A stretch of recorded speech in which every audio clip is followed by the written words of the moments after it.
What's up, guys? A little bit of a chilly morning this morning. It's 49 degrees, I think, outside right now. A little bit colder in here. But I got a couple of things planned for today. I'm going to do the rear brake line on the 84 Tercel. I blew a brake line when I got the alignment done on it a couple weeks ago, and I pulled the line off, and I just kind of been driving it on 3 brake lines. Shh.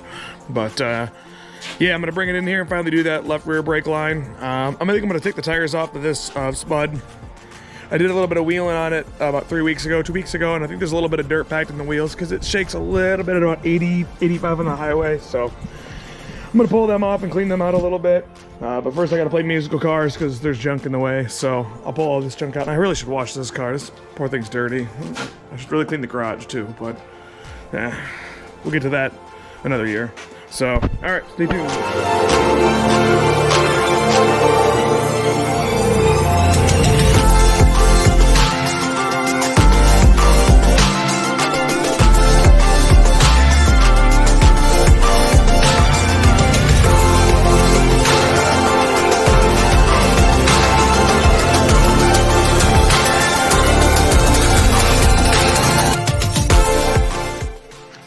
Alright, here's the current parts pile.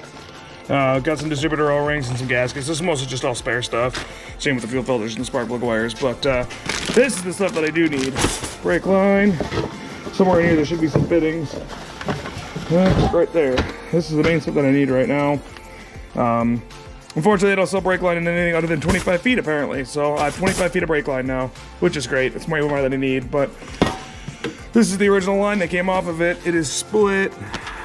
Somewhere over yonder, it's split, and then it broke as I pulled it off. So yeah, I'm probably gonna clean this stuff up real quick, get the rear end jacked up, get it on some jack stands, and then start knocking out some brake lines.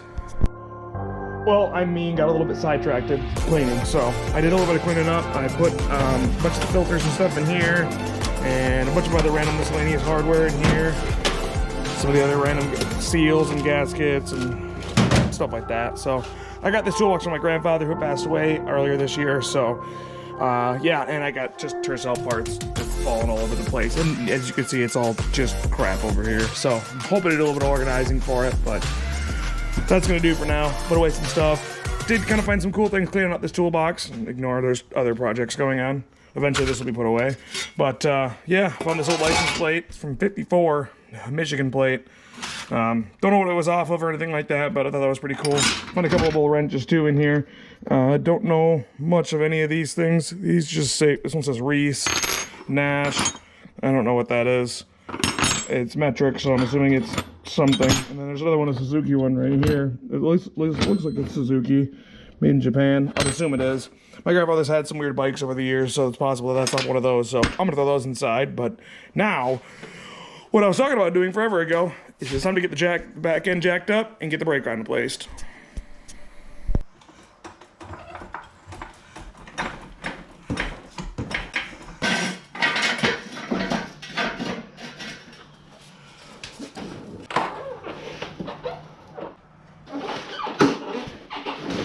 Alright, you're probably wondering why I was pulling a brake line off when I showed you the brake line earlier. That's because I put this piece on it.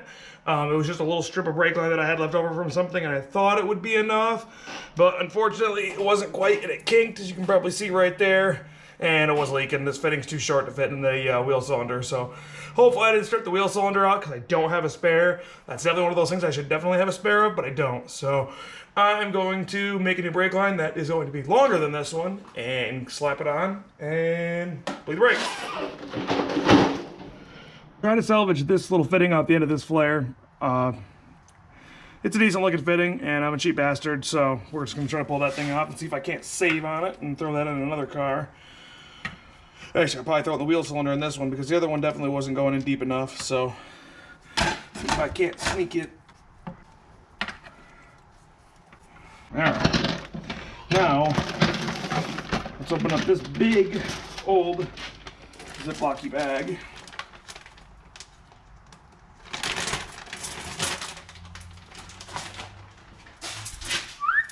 Pretty. Let's make it about as long as the last. Yeah, we'll make it right there. I can always trim it off if I need.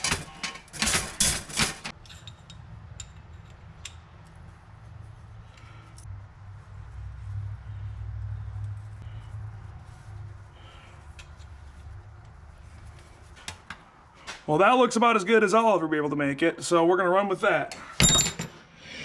Slip you over there, and hopefully this fits. I probably should have done this sooner, but you know how it goes.